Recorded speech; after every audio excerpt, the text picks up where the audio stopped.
off-road haipet tauge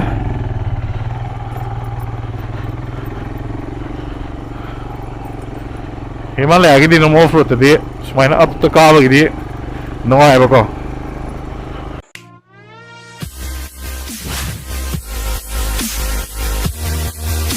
Ondorba. What's up, people? Johnny here again. I can see the Yezdi adventure ga Himalayan Royal Enfield ga sigi se compare to jarake. I know jigla is see mafam jam phasai ko hadi kanogi Laimaram gi dagi akhoi de mogi village amda chingna tak thogala ga off road che akhoi mati khara tak tawre off road ki clip macha macha su jarake bako aduga main oina ngasi aina to jaraka do isi Himalayan sigi ani Himalayan siga Yezdi siga compare ne vain tor ko do ise ko aduga compare se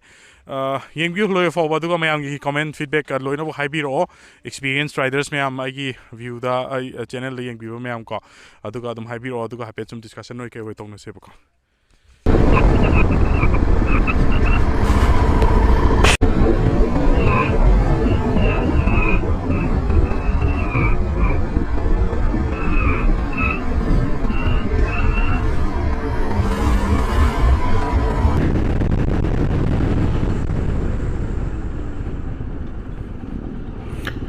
Mami je swinging dia. Berani maju.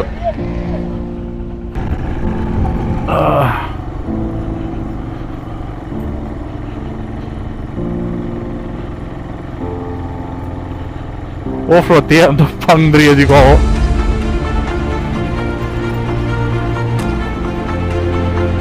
Off-road tu ya alam bisa.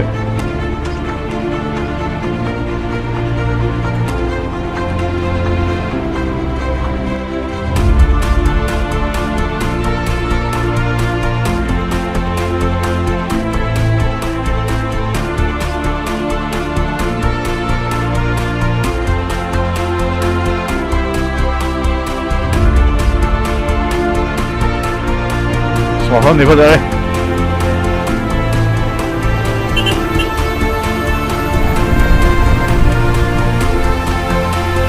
Hai देखो तो थोड़ा आया शायद लंबीस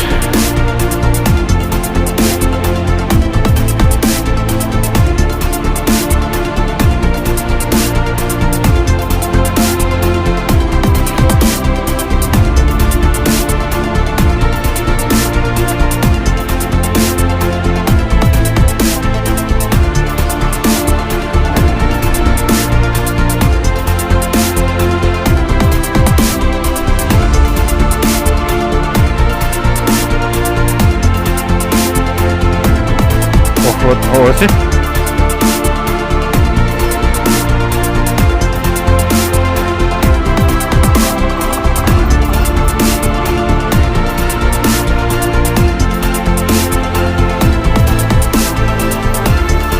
지금 더 어디 잡아? 더 올라지래.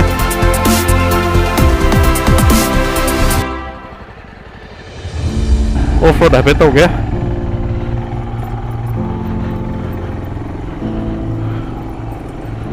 Himalaya gidi no off-road tadi sumaina up to kaaba gidi nungai bako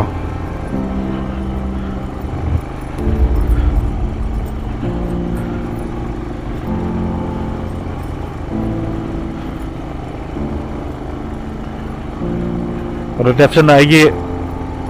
Yezdi itu tahu ya kemarin tahu gitu yang asik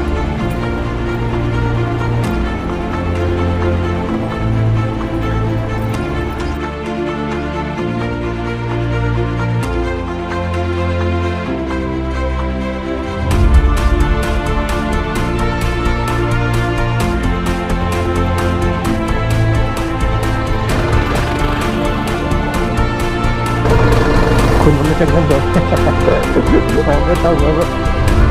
hấp dẫn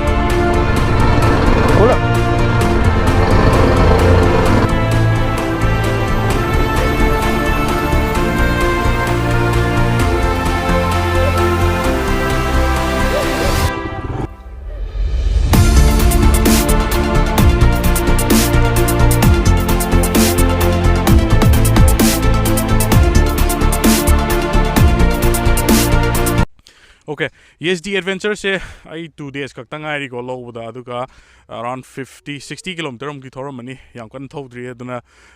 bike se ai gi oina honest feedback hairaga di yam kana high bangam jagi ro ke you know de yam kana thodri ba ko adubu engine se smooth oy pickup ama phajai aduga vibration ama laite sigida aduga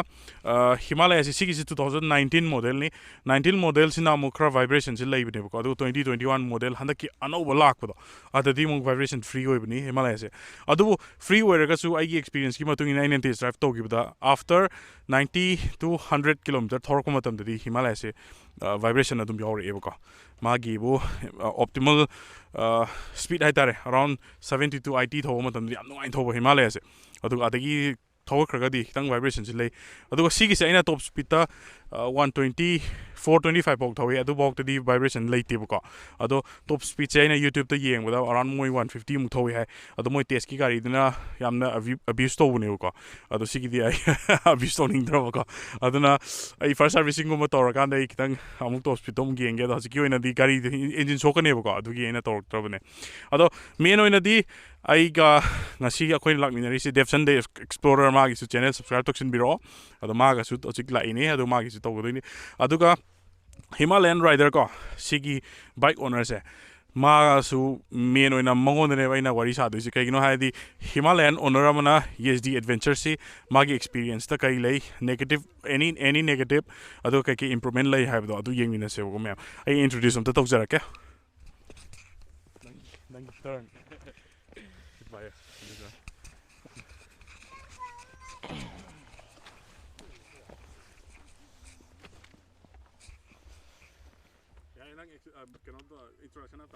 What's up, people? My name is Henry Maibam. I'm the owner of this Himalayan 2019 BX4. Aruga ngasi aina hajadoi je aiju wangang badi am haite adubo sigi Yezdi ga Himalayan ga compare tor paija Himalayan je kitang aina som thor paira adu di hangde vibration lai sada thawaju nongbi de noi adu moi jana amu 400cc lakbani na kitang apiga thogolok pasi nungai ba ko gear 1 da si su nungai vibration laite si Yezdi su khoi nungai ba ai wanga hande nongbu nungai adu su magi kitang nungai ta bam haijar ke ba ko mam brake se kitang nungai te si kitang ne aina atai nungai te atai gidi best ai gidi any negative points ta kai kai ato ba kai gear ka main toge gear smooth chale smooth chale adi clutch ka main toge smooth nga ta adu aina kitang nungai jadri ja brake se kitang brake se software hardware soft oye yam power wale off road din ko mai to adu Himalaya gi adi Himalaya gi plus point Yezdi gi negative point ani ji compare to ka hadi na Himalaya kuide na thoro ko adi aduna adi sigi nungai ba sigi nungai to bika kitang elaborate to biro